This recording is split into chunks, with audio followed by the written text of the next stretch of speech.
adesima ma emama akwa babiem ene ye twetwe oman mu ho nkomo ye ka mo se 1441 eho na ado adwenkyere ebefa mo amuntinsi kurom na no pensu ato ye besre darafo se monye careful pa obobo break rough bi ahwe ado ka akwakobo obi de eto wo de kobo no wa hwe adwuma nyina na besai enkankan se ka no ka bia ukofo obi flash car pa na odo yi kobo ne kane mu obi wa ne car kane akwetimi to wo de no ntimi sra to bo ase anya sa na ho kire be kire no ye tosu mienu o ba no apechini ye bi e de awen ho ebi se wunim se wuni chini ye wuni recruit na se wo so fam kwa adwuma sebi wonya nchine wo be ye me se mi nsuo to amefam nti mo man nsuo enye hindrance ma ye Ghana for ya pesa de no nsuo to kakra bia pe o se nkwa adwuma no atwe ntuma akata ne ho ye nya sa wo ba bia nti asemo de wo ho no nsuo to ade ani jeba e ma ya sa ase no mu fo yedua de no anya aburu no bia renti nsuo ya de papa well anopay enua Kofi Adams wa translate da ye twen say enua said a champion honorable the only Mr. Champion abeka ho but ko no so de ye sha ase enua Kofi Adams the deputy general secretary amanyoku NDC say o say o move o say we boxer na say do bia o say me move akosro di o say o ko national organizer I mean needing come say no size go via cover now unsuru be bia wo no oh no yeah then that's not nipa yeah there's nothing I will nipa to me yeah organization there is on my fingertips there be just why you know na competition no oh competition in the ministry na no yes so oh ministry competition democracy kebi mamin kebi mbre so egua enyo bi ni dio party politics egua na enyo bi ni muje na ODG like ye wo ibisado we nye part of royal family won't mean DB haru bia royal open ye wo founder wo na the principles ni ideas na ye the party no ono ho ono kra no is not even giving any much say even in the party and egwa ni nyu bia this once our party no be ka de o emre na so ye koto aba party babia watna ho aye analysis we no me party the way anyama rekono aha na problem no wo me so a megina he me wo bibia matuma ye ama anyama na asesa kakra nti wuyi wo ho a party man no to abama wo na wa koye o mo anto ama wo so a then you continue na na more that's how it is David I see be more every confidence there da ibisha as party in congress on beto abama me be national organizer I see one I have age on my side, me very youthful, and the strength is there with me. Against any other person, I'll be. I have the energy. I see more energy, more experience, and also having worked at the various levels, branch level. After investing, my Juma as branch chairman. Constituency youth organizer, constituency secretary, regional youth organizer, deputy national youth organizer, deputy general secretary. I've gone through the mill. That way, I've seen the better. Yeah. So, better to say, book back. Kofi Adams has a daily graphic. You have to Petroleum. Yeah. Now, you 2 movie and 1 amount for air complaint. Omo fa petrol my filling station funya bi eto no mo se abanya ya de papa no kra de omusu se nka wo se nka kwa animu e chen ne ye koye no TUC say sa kwan na abanya fa so na de omo sansan na no pay say register issue bi because akwakoye say cycle bi ye tumu a na manfo complain na TUC for abeka abanya say okay basan atesu bi mu ho abanya say de bi mete so no maboka waboka ntino BC for so one face camera ya Petroleum fa bimba na anu bi ne si na yakope sika ne de kwa kotua ho na yasen atum bi mu na aba the question no pemi bi sa ne say yentumi and decide say na ye pese ye petrol sem ne de koso si ye yi subsidies ye nyi so a ye mena tena ho na asa ye koyanim na ya ba ya chi ekoyanim na ya ba ya chi no eboa yen ana kwanfofo bi ho aban betimi aye na onye because amanfo so complain so mo hye wo mo TUC for say sa petroleum pricing formula na yakofa aba no etwam da nti mayen kudi akire but na so feel say after manfo feel so ye call ya say sa na koso amanfo aman so koso na aba so etiso na ateso but akwa say Ghana de nda bi asa so na ekọ nti kovi point be na wo se ye kogina one a day ahoto be breme am mete hayi TUC for ene obi bia at the same time aban so asum badwo no e wo sa regiment we se ho yo me nia me da se na me chia omo hwe anope iso ma menka de ban no petrol ntuma enye an easy decision because utu petrol ma affect enyama bebre na eka enti obia so nye willing there wudi bibi beka ejuma nipa no ye that normal wo fi kura na wo hwe umba na wo ma hu na ejuma de omunye na wudi bi ka ho be hu de na nipa no ye some stars bi and it is not a happy time. Taxes they will be go to your taxes now at they are chasing after nipa de to your tax ye de obi anya happy so anya mania me ye nyama obi abe happy about but no crash so then Ghana ha ye reduction in fuel prices now and it is not always the case that cost room in the past few months as a cost room within this year ye some reductions in fuel. It may not be very significant maybe yes but nya make and they per the arrangement of formula no ye reductions but it may not be significant but no maybe increment no so ye increase regularly even the way identity say no dey need for reduction there and them but say in terms of increment now because sometimes buying far increment will bantem increment no increment no there bantem but reduction will bantem reduction no there when there is a need even if it is very small krana or motis because in kama be can say reduction no be bantem but no. Increment no say difference no so an increment dey na boom no me make and dey say no reduction kura na say o dey kitiwa bi kura omoye but say no ntumu na say omu dey ntumu aye betum no enhye dan nye kese bia no maka de no yenye den yen stay no off until such time ebedru stage bia omu dey no enye possible to continue to hold it back no na why den na why increment but as for MPA every month we are review every period we are review of prices no but it is now abameka de okay may absorb sa difference say forest losses so your subsidies so me de beche ha na etuma then I juma na yakọ yini Kofi Pacho 1 minute me honorable akwabo Apumbo Cordia. All right, honorable said a champion, Mr. A champion, the only Mr. Mekan also and so on one Mr. Bakopero and I didn't come on no pay. Kofi now still use it for a position. Bribia, I must say, Sir Bankers will be subsidies. And the Ahochebe bread month for. You use subsidies, say a free wire at the Karabeto. And we are Petroleum and Yabium. BDC for say, I buy any subsidy fuel because I don't create a creative problem more. It is a why the end. Mean Jimmy Sabenka say a class more. Why the end of fact? Onema, luckily, on my Ghana, say, Mamie before the 4th Republican Constitution frame. Within this 4th Republic, ye nya opportunity there, ye nya party being. Mwaba abenum and even different presidents so even cry the same party cry you got different manifestos okay pa in the year 2000 time and I ton petrol 63 pesos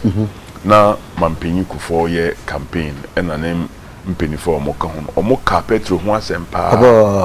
de omo no mu kita gallon cry we omo de ye ho campaign mo kan ye omo wura benum omo de no nia wo abontin na wo kanu different from ubemunya nia wo de this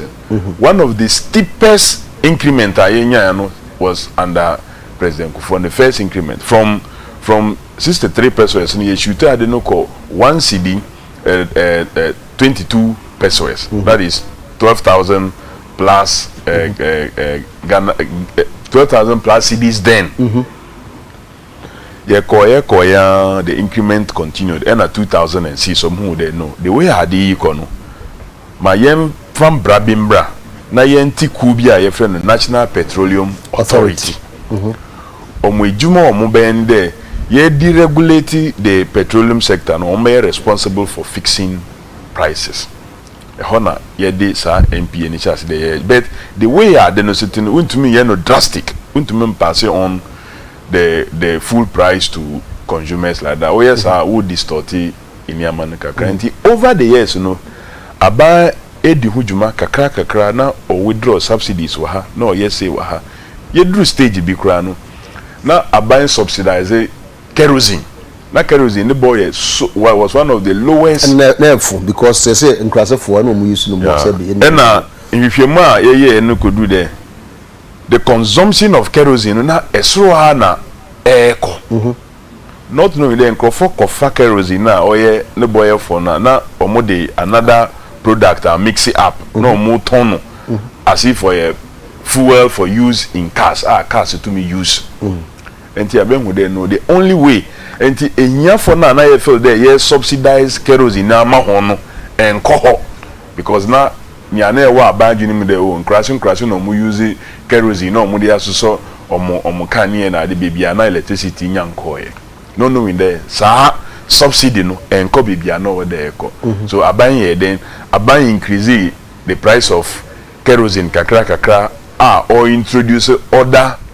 means of powering and giving lighting to the rural areas through solar lanterns obetia energy ministry omu chiche a lot of solar lanterns from crashing so omo increase the price of kerosene basro kakra almost par with diesel na dey say your consumption are dropped by over 60%. Meaning indeed it wasn't the rural people who were really consuming this kerosene and conform mixing up for something else. And you know the subsidy regime no and shut down one call for over there in this situation now we have challenges with our CD. Our economy is more import driven. The BDCs so almost a private entities meaning omoko babasia and omodi product na deba they control quite a significant amount of the market, petroleum market. Aban so the subsidy number aban ye be den yen revenues eto a yetui ya bosomi na aban ye den AEB they call yes a subsidy no and say ebi amba say yen revenues ni ye low na aban be na kitio betua akitua no bewie na no na many honorable kasa o haye ka bewie about statutory payment na o insist there o there yetua statutory payment eno kura no because revenue in said and those no statutory payments be kura na ye wo den ye wo in arrears aban to me you no na subsidies so asaba ye ntum nko bobesia so mfam be den mfam be subsidy we yes you are we then who collapse o economy and you needed to take a decision we be fa dream bia maybe in the short term no ebema ebinuma break akra especially in here for no it will affect them sometimes in a short term but in fasua wo benya no so would they share many other areas the long term effect no even more positive and anything that many way are doing there yentumu nkoso yes cyclical situation no say petrol boko so kakra na ye demand for increase in what wages and then the rest yes in fasua ebe free habeba no na ye send ya akohye that situation now and we will continue to remain where we are. For me, no, what I expect from TUC, yes, we opinion what that kuano na se bibi saba because you feel that you will be voted for nti opede also kebibi. I'm on you are representing their interests, their concerns, like you are voicing their concerns. I seriously think that we cut down on more proper analysis for they know so well that there is no alternative. And God said alternative we will have same come be suggested. No, but sir, apart from saying that omunfa subsidy in brand alternative be no money buy. They didn't give any alternative. Subsidies, you cannot have subsidy. At the time we are in arrears in even some of the statutory payments. We are in arrears in other areas. You know?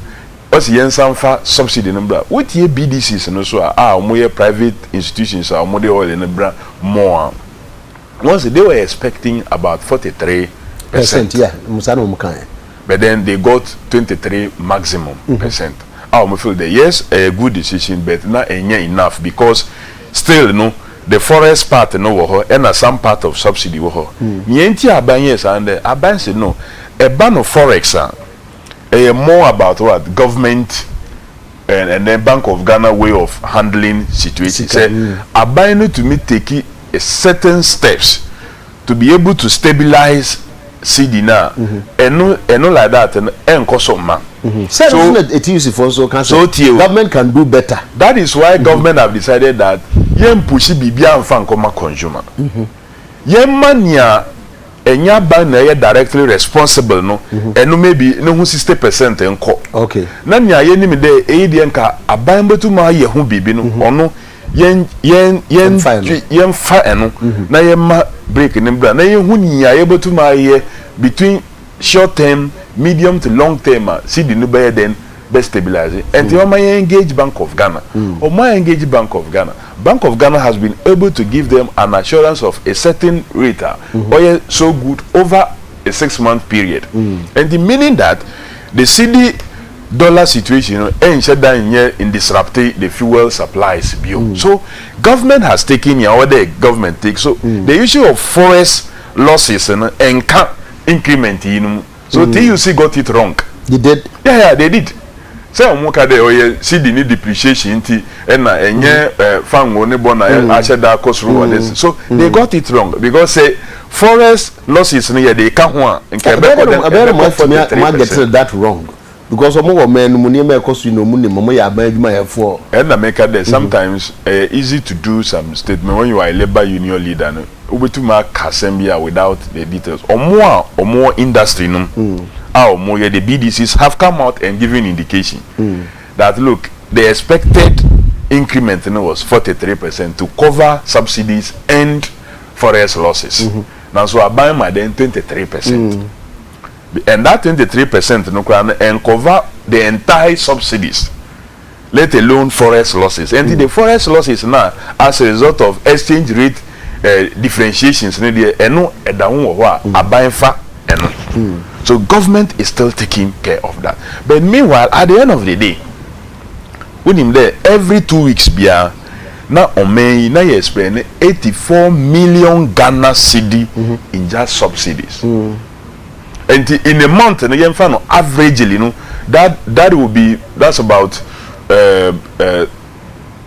almost 200 million Ghana cedi in a month of about 4 plus some days 4 weeks plus some days. So as you can know when you able to maya you can do a lot of things. For say omompene na ena edi animu no omo be use every legitimate means ahwese aban ebesan a reverse that situation. Say ban say enye the first time no because maybe ebasa na yaye na aban asan atisubi na yasen akan ba bi yasen aba bi. I believe that minia obi biara odwin oman ni yie. Ya try that process ye tuma na mo ye dede then we is reverse na still ekwa na ye go down to the point of BDC saying that oman do honka to the tune of about 1.3 billion Ghana cedi. Do we want to continue that state? A bedroom maybe kwano ye nyaska kwa mfenti ya workers no is that where we want to so I thought that me sure that omo kotena ho na ye bie detail ye bie figures no ma ho na omo program oman no ye nhihye a oman no ye na nu ya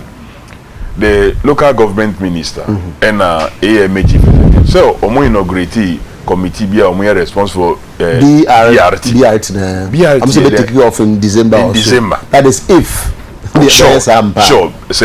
omo say omo allocate lanes say that program no ba and there will be mass movement of people and the reduce the rate at which transport fares could be then because a bit to reduce even consumption of fuel ebinu say a gimmick bi ye tum happen ye sheda ye bibi say ye in a committee say be am fu be say o am ye bibi dia to one sem ye ka one physical construction of roads re-engineering of roads kura akoso to make it and I make it no bet who re-engineer road when him dey Ghana ha we car kwan ko there space bi da ho obi am fa ni bibia if you look at even our highways go sit down to the point that ebi who be able do kura no na we step on the road na we jina kwan na no enti ama are very difficult in re-engineering some parts. Okay. Compensation or there and all that. You are got through a lot of process. I will be physical construction. And the December now, mama, and it says, no, she say now energy ministry cost allocating the solar lanterns here or more chiche. Now you need to secure bed. You better more clinics. Okay. You better even the poor. So I think that this is a program that is worth supporting. Now you infrastructure or the baby over a certain time. Say I'm far bibi am rare. Then if we reverse to total subsidy, then we can reverse to it. Mr. Champon, you in petrol as a miatum. A man for complain. You buy a near the by organized labor. I come say we now better see the home common. And I make us say ya idea say oh. Eba ya tumna eti aba no mo be pressure aba na aba so kede enti so kakra na yate ohware aba si yate so no ya boka gu ho ene sa de intimi ntua na okra de intimi ntua enti yenya petrol yenya enti na ya sen aba biem unu ya di nkomo no bia menim se de wo so adwen ewo ewo sa asem ose ho yo tiki mamenika nche mo amene mo ti hase mma ache ye na me ma ahwefo so ache Jidi say, oh, coffee money how? So we chow, so someone chow and say, who's na aspiring national organizer? I don't know. Maybe only packet well. Only packet well. We mean that I'm the same. They no waka. And him say, in 24 time, it's in packet well. So she won't say, "Abba, no da." Ni na account. Yeah, question so. I'm say, Kofi Akabi. Na ni woman say. Omaya yetimu no ye di kanfo a ye hwe man ne so no e wo se ma ya namo gidi ba mu ye hwe enya kuti abosem enchere bia na enipa bi enya botre e kofa se ye petrol tumu ba se ya enima ehihye mu ya e ma petrol tumu ne ba no ye be bohunkuro kama enima bi gusu hihye petrol tumu ne mu a eye eto aban gye a ejidi se e wo sa aban otumi tenase na oyiyi sa nema ne firi mu enei hwe petrol ayeto no okodina ho na yebuma wa ni chika utua no yebubu se da yebubu na nketenkete no eye to a ya boaboa no na atimi ama ne bo na duru sa ebi eye refinery levy to e wo ho sese no ekobe aboso nsie ni omo nane nwo ho omo nane fa nwo enu ntina sese no emma obia ma na no so a no abo BDC eye bulk distribution companies omo ne e de ni anoa e wo won kromu amano ne de aba no won de ba na sa eto na egusu da enedie ye tue ya refinery ne yenya adwuma wo na eye BDCs na de aba no ye Jesus kana ho na o se de koma no se ye na ka yankasa na na ka yankasa ye no a se ye si sebie so ho ba keka wonti no na obeja obore ene ye wa ho kirem enti enyima bi a betumi aye enhihye a ye de beto fam a ebe momanfo ho ahenha no eso aban dwen ho no hunu se me manfo bre hwe eto a ededa enyuma kuoso no ukọ ono a ono ye production okrumo e manufacturing okrumo hanu a eto a ye de abetoto no nema so no keka nyina boma e yakọ duru be abe production cost yakọ be 70%. ye kwakwa ye minimum wage akoto edwumafo katuemu a akwa ye no 2022 so ati ase enti se sa ehihye onipa no ni protua ne ka no ni to aye gie no akwa duru edueson na ye kotua ka so yakotu akotiantuemu eduenu enti ba edue nan eko eduenum na eda so no saa ha no ha so na ekọ eno na ho kire na ye wo mu no enti omanfo no wa pinie mu esan hihye na ye de agu fom no wo se ye tena ase eno ne asem a aban wo so odi nani kon no hwe san hihye ne yie enti saa efom a ya tumi nso na menu akofi kan no sidi no enka na hwe be kire odenti asidi no ka no ya no ne kakasa bi e frɛ no under recovery so okoto enwona ba ene po ye BDC fo no okoto ba one aban mebo we na we da meba kofi sa forest losses no eno ane under recovery no forest losses no so ye de ben eye dollar foreign exchange losses adentra ye dwetre ye sika na ye o man sika no na ho den so ate emne dodo kwa na ho den so ate no da bia na ho den so ate no se ne na me ne wadi dwane ene ya gia to mu se ye ton no sre kwa ochima bokwa kofa ade na ba no na misika na ho ode ne so ate nti hye na ye no enhye yansakra hye no na misika na ho ode ne so ate nti no awso me carry misika no dodo na me de atua woka nti me carry misika no dodo na me de atua woka enye ka na mabo no eno ne sa ho kire no sa ka bo ne ba aban se oso yasene ekwa ba na aban fa so yasene o sign dane sa na ma ne nyina de gu ye so nti me friend subsidy no ebe ni ho osan dane de gu ye so osan de nyina gu ye so odi gu ye so eno nti ebi na ma kire bu ba ko American Refinery levy enye no nko a ye wo levies nkitinkiti bebre a sese ya abanje a sebie so sebie nyaado oyi saa ha no de free ho no mu a omanfo ho beto wom ebema enema no so aba form kakra enye se be huru no pagi dia kosa saa ne mara sihye no ye hia enye bibi nti na ye je tike se na me ka se bi se me ho be keka me nti no me gya me mowre ye nim so ochina wo ho nti no ya boye ho moden abobra na abepem saa bre se na me di kan to asem edin kire wo se esika ye je no e wo se edi bi hwe ye oil refinery eyetama oil refinery se oye adwuma no a yesan se ni mfidi no de ye adwuma ye fe bi wear and tear emre ko na emre sa no e wo se yetumi san edi bi hyemu nti adwuma no mo ye no e wo se ye pe nyansakwan be de pe jetre abo won ho ban enu nti ne de sa ne ma no toto ye so no ye wo sebie so sebie nyaado empo omo a omo ye BDCC a ye to ade wo mo we omo so omo to a ye je e de so omo asene ni nyina ka petrol akatua no ho ye fra bibi cross subsidy senka kofi kokan kresin se kresin yetumi de fra ye diesel emen krofo ton a ne NPA fo no nam akikire nkrofo a aboa ama aba efom so ati ase emna ye TMP no mo ani atwema so no mo hu se MP na ye tie no papa aboa ama ene saa hihye ne saa adwuma ni nyina no eko enkan man enu nti no ade ehia ne se ne aban obebo no homoden atena ase na wayiyi saa esika no a eto no ode atoto so no a pramanfo no wayi saa de ne firi so a na otumi ye ne sika sem hihye ye yi a amma fa wo tumu no eba soro a emma soro saa ene dwama so ekofom ade nti na ekofom fa wo boye din emra ono a ono noa edi per heat kwasikoko krom heaters edru sabre na omo use a lot of energy nti omo burn a lot of fuel nti e ma fa wo bo ehuri ko sese omo wo sama edu sama oni hia heaters nti e ma fa wo bo esote oh kofi one or two no na no two me for say sebia so o kasa ya mo pese me bo baby o mo ane de nka wo de ma hu say wo choro wo de tintima me hu say yesa be ma tika mama chere oh with me correct omnom kan ni nua fifi kwete na o se sofo abrobe awo won nsam kitikiti bi amakan na wo no di travel ene na hye no on the world market o se akwa bi mi nua bi an wo bosu afọ o se professional fire okay nti eje na hye no oba hye no na mame nto asem ne so wo hu eyasem hia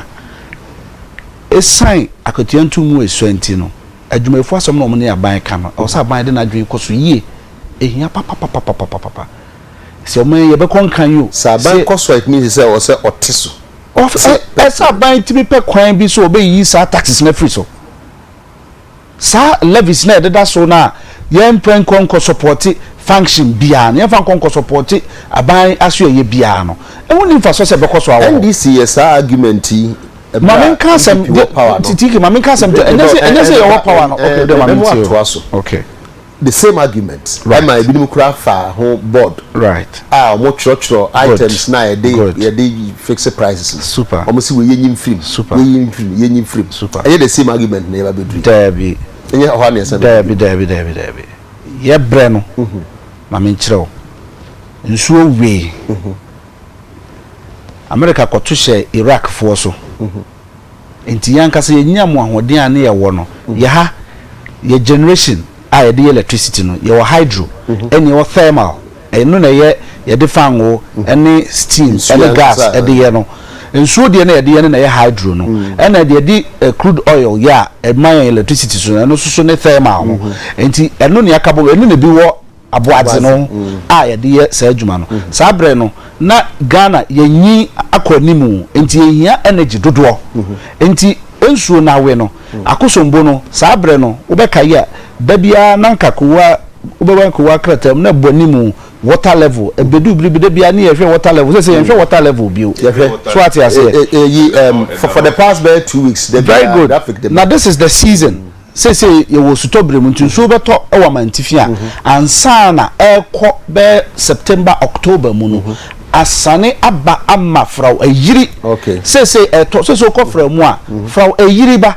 nsuo na eto no eto yi eto brepa mu man enti nsuo no eho odene eye say nsuo no ahoden ba sabre no sabre mu nyina no na nsuo no ba bia ye susu senka nsuo beto amienya nsuo akonkan metim bia no anyina mahode ni bi no na nsuo nto enti nkokoduru abosomi du efiri nkuru du Koduah no mu a yehwe se nsuo no beyiri wanafo a ye ho nkokire ye kopabre mu no nsuo na ama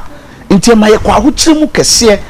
na Iraq and America for continent no Iraq and produce oil one of the major oil producing countries in the world and Iraq production it's so tea no na ma fa ngo bo eco as high as $147 na kofi kan say so tea esa say omo budgetary projections are 1 year no sabre your budgetary projections here na $88 it went as high as $147 look at the difference yet now see me ni ye the bia wetie minuanu a no muti de wo na ba no osisi yen o be sisi o baka chense windfall ya nkote so enye ho na ye ka nkomona kosi de ka nkomona kosi ne se Tweneboah refinery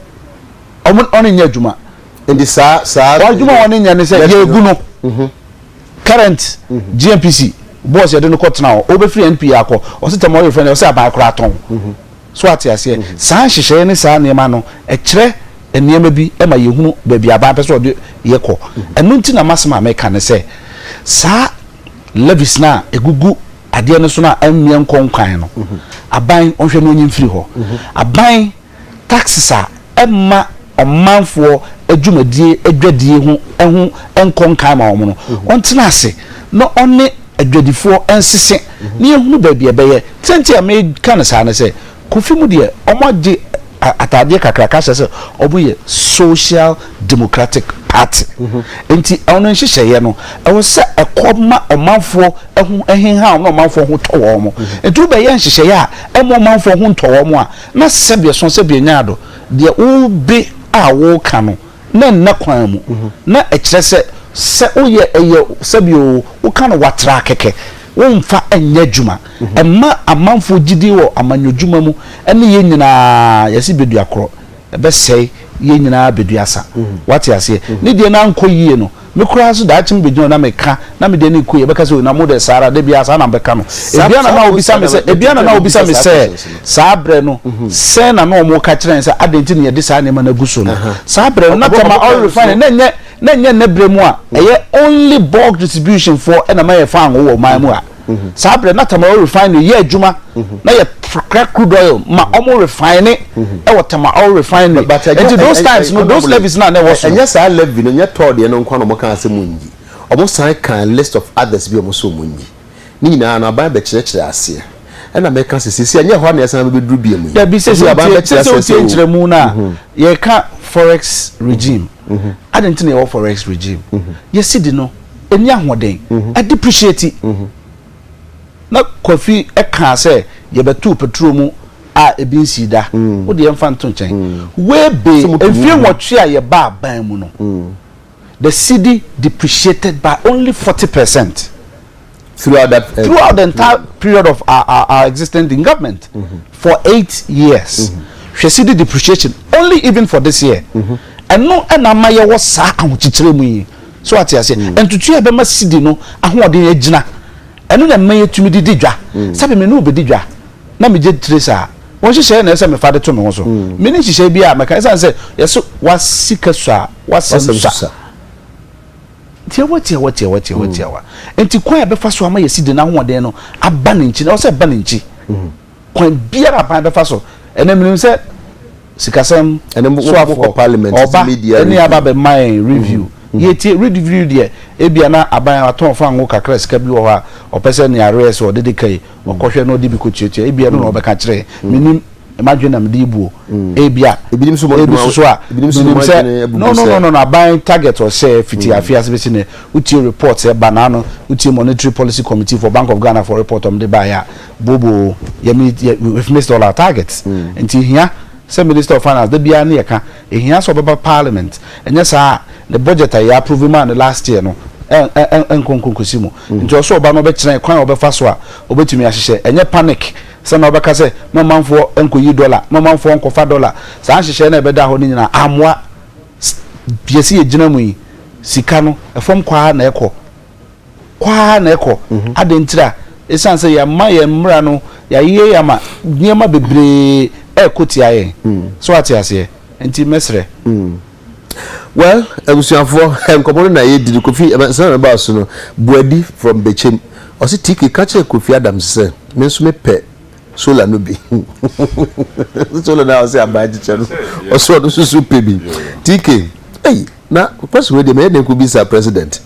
tiki be sir president da be na soldier for ni post for forms beba after Tweneboah forms we be sir ho asma we nye president Adekye Nsroma aha okay Thomas say TK NDC for ama atemuda ato Ghana for TK bisa Kofi Adams say president nim say cement na ya 35 cedis na set sad there ene na over to you NDC 2016 no mo be fira ban mu dagbon kotwi Kumase ene de we ebaye TK make free so nyam fe what text free atomic or say UTV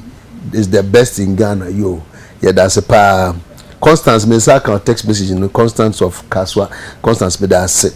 the akare himself apumude ho nsam no honti e kire ye beka ho asabim Kofi honorable can say bebre o se ni man bi o se yi free mu and they did the same thing and I'm so kai particularly o can be about tour so I live in say tour nya adwuma ndi say I live in e ho pede ben ni gina bi e yi free so anka be ma manfo ho adwo mo ye ni levy bia ye de to ho because tour ye adwuma na tour ye adwuma levy na e wo ho for tour ne was tour debt recovery a debt a cowbia a daho ye the man I say quite she can be you know sometimes you are trying to play it back which here audited accounts na bad say ebikura ye use this as can be kura the kutua communicators ye mfin tua ye mfan retire debt ni bi enti ye a cowbia a daho or no whether toy is operating or not no or there okoso services are debt until such time ubeyi account be free ho me ne ne adwen there or there abanye hu bibi ma to san ye adwuma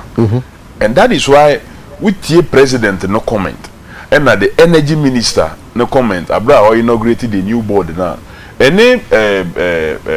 Alex Mold in adwen there omonton tour. He says they should make sure that tour works. Aba injected almost about $30 million for them to improve infrastructure.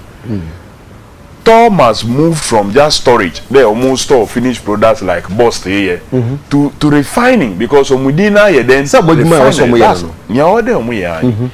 problem because of a kawa eda honintinu. To raise letters of credit, single letters of credit. So say possible na say abambo to my partner tour. No when ya say LCs na import crude. Ebeye my second point is the media review of budget. And ya de fofo. Indeed, a chance from the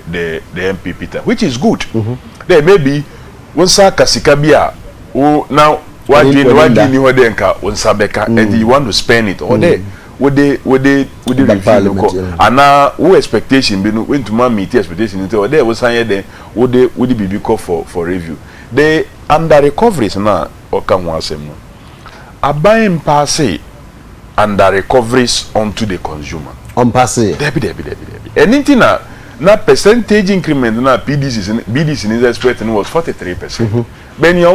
was 23 maximum because the under recoveries have not been passed because according to Abino, the under recovery should be negotiated between the BDCs and government. Who here business?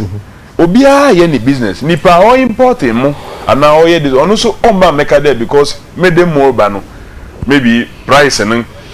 CD to dollar time I may say na going to abayin tuya difference in the mammy. Yeah, BBS.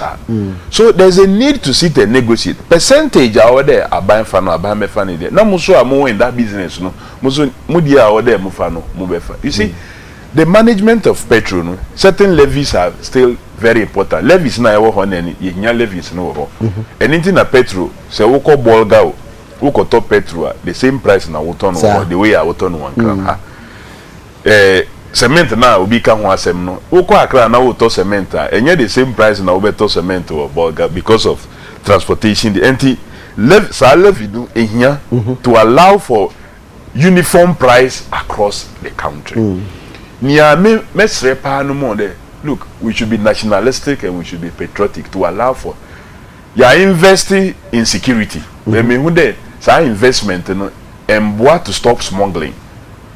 Enka nkofo nko bue filling stations akese closer to border town. Kasa akese o moving yama to Burkina to Mali to other places omoba no musua huge barrels. No mu egufu because ye de no ye lower price no mu de egu more taking fuel from here to benefit their economy. We should also be looking at allowing young price no any the neighboring countries no be closely maybe almost the same level so that smuggling no so be then be for that would mean say yes you tumuno no yes and tumuno idea some ba no tumuno idea some ba no will allow for us to have at least a price obia enjoying there ma men smuggle but instead no yam fight smuggling no mum and then ya tio that time yenya petrol shortage no mbokru ni din Krobia na eben border town almost smuggle fuel from Ghana they call the other country. Yenya problem kakra omo call into that country there omo koto petrol na omo di bia ba Ghana. Yeah, petrol omo di akoho yeni mo no omo di ba no they were not allowed to bring it in. But unfortunately on our part and anything that make patriotism and national spirit no, people use illegal routes to pass things through. The only way able to stop is through this, just as we did for kerosene. Kerosene, that I subsidize will be also tension and also contribute to this activity if you say, and yet fair. And then, watching the panel, but and to me and show them. To say the baby, going to be Franco because at the end of the day, oh, in show because in Fasona, ye benyan, a babe boao. Of course. Ultimately, subsidized fuel, medical figures be they 84 million Ghana cedi every 2 weeks. The fuel consumption in this country,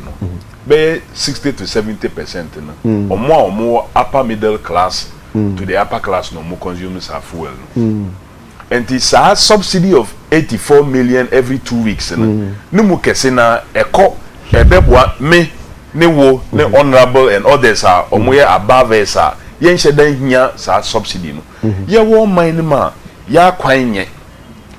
ye ni schools are dying bebre ye ni hospitals bebre ye ni bigger larger occupancy bases are obetuma move sa enyafo ye no what we need to do is not to continue there ye di sika kesi di ko share locking off sa subsidy no kra ye locking off subsidy no na sika na ye benya no ye mfa invest in areas ebe affect enyafo no positively and also so na TUC so mo no mo nya agent TUC for no prepare for showdown that far and make a day near almost suggest ya be down and fan for so be umbrella as or minor and why not allow the yen try the fufro that syndrome yen try the fufro honorable for so the bebre yen break but so e be break no e come am for say ye live e tamale enti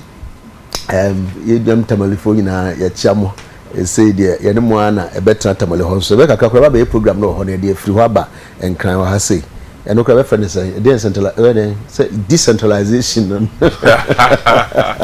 Organization of the program. Decentralized centralization. More heterogeneity. Any point, but to be viewed all across the country because more what Tamalia. You won't cry. You be here for just Tamale phone. And only a sad de ko fi kan na so be gidi se ono anka so nim sensem na o kan bebre wo a enim really enim yes enim ne se ko fi de me ba enim adenti na enim usi TUC4 enye de be na TUC4 so bon transfer what transfer na TUC4 omo je se enne na ya wo TUC4 ko fi kan asem bi se we leader so we can be amanfo hunu say we continue to but in reality the monster transfer mutumu say the more Canada adenti na TUC ro be kasasa yen hihye emma TUC boss akonya emotena certain boards so e wo mayim statutory enti onim ne ma ekọ so what you say yes ansana mrenken so obesi ni trust na wada asase aka kire no menyini se opani Kofi Asamoah obebie na no akasa keke enye ne na o hya asese o kasa se enie bebi nkoyi na omuka yentie no asopom me afutuo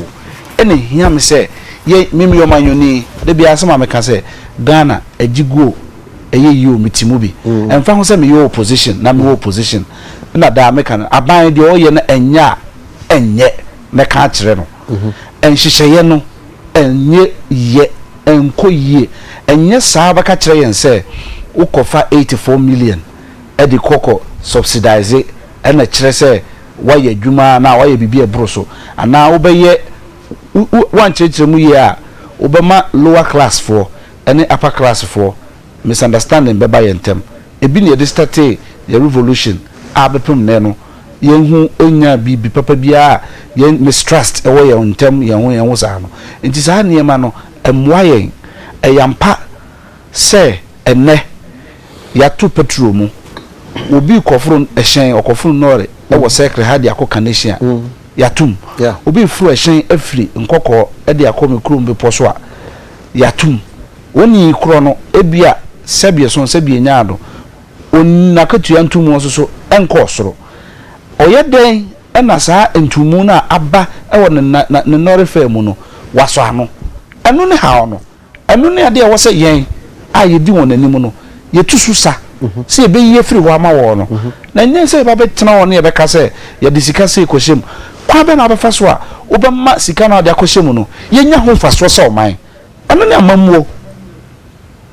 ne amamuo akom ne nkyere mu kwa ya wo fa so no ye nya ho fa so ena yeti hoi sade echi sade esa adentina yesika no so tie kan won se eye dollar for no ni dollar je eno won se sukari dollar ni bebre na bedo so bebre ntira ma sika no so tie ye di mre ba ye sabre na dollar no na nu 3 cedis so ene se ukwa bontin a ukoto dollar no 3.5 uko bank a otoma almost 3.3 3.28 3.3 depending on so on be sorry and ahwode omwo de bia ade na ekosoro e wo se ehunu de ntia ekosoro ye ni me de krontia enya na no mo ba eni edi jawa na edi aso na me na ma me kire wo me ye den ma ekwan kirefo ama wo betunu ayenti na edi ama wo nte se wo ye eno nti na me si enya de omba ba keka na sese no na hawro ye temu ye timu se akire to ye ka ho hwe enya yie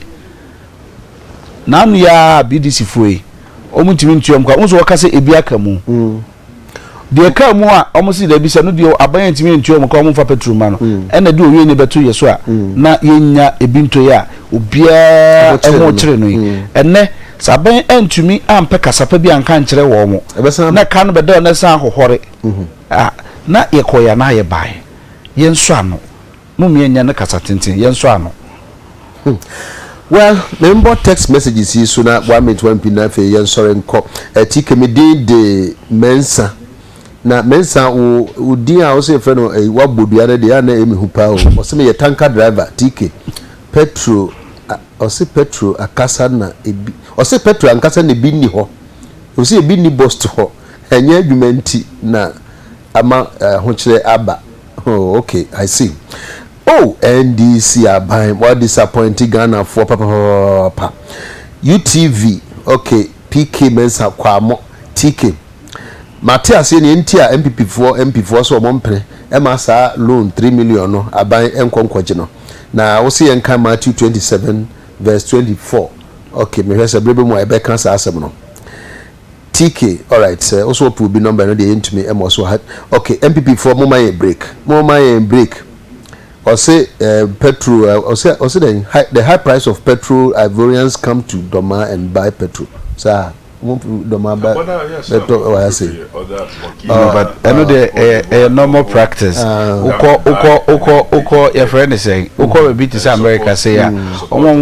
Pennsylvania, name Maryland near the Delaware. Tax-free state. To be able to do that. Okay, borderline. Say Koduah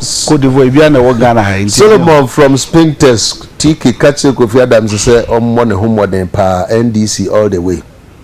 TK bisa Kofi Adams say omanpenye da jeje rollins into Ghana ha. Na amani amanfo hu nti ohu. Obi say me say question no. Huh?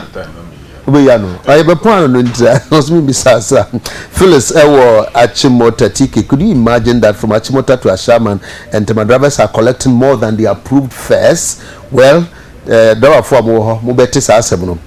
First and foremost, yeah, but also just 30 seconds be paid. Also, and some petrol price in the crab, and it is petrol ka ye two more ka. Even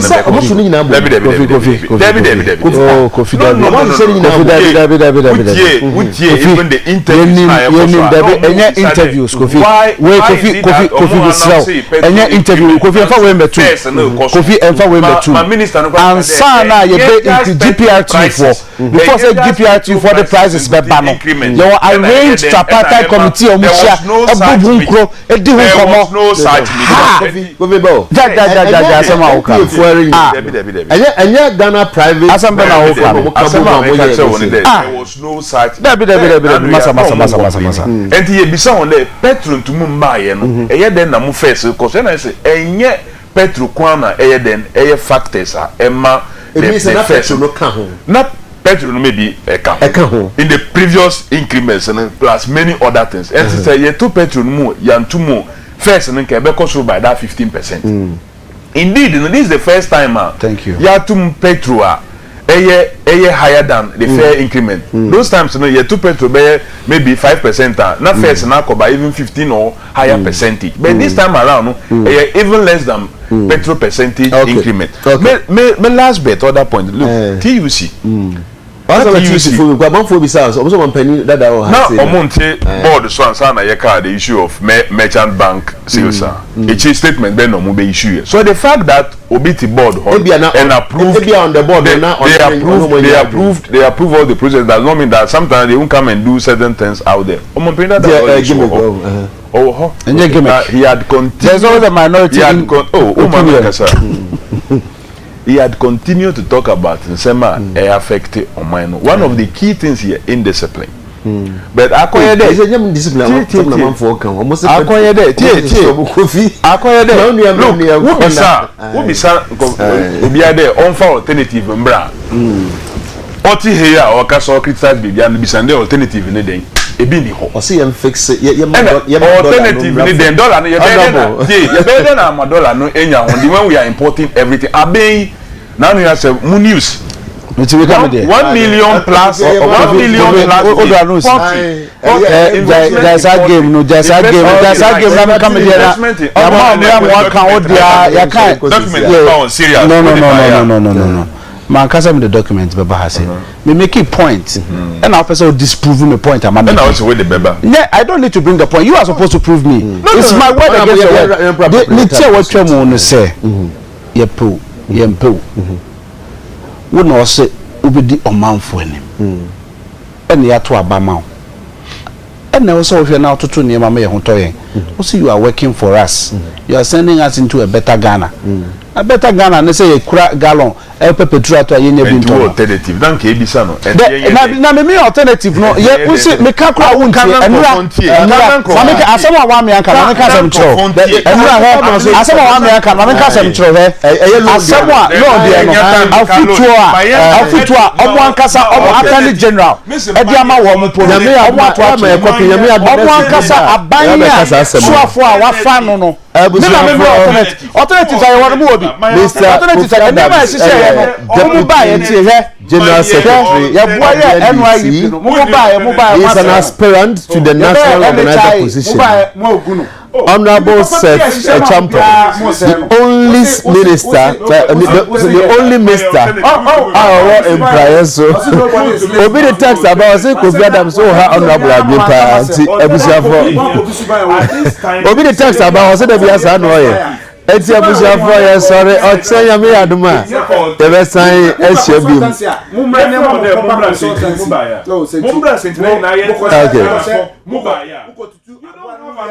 okay Mr. Champion yedase Kofi so yedase next time Kofi Adams ba maybe say say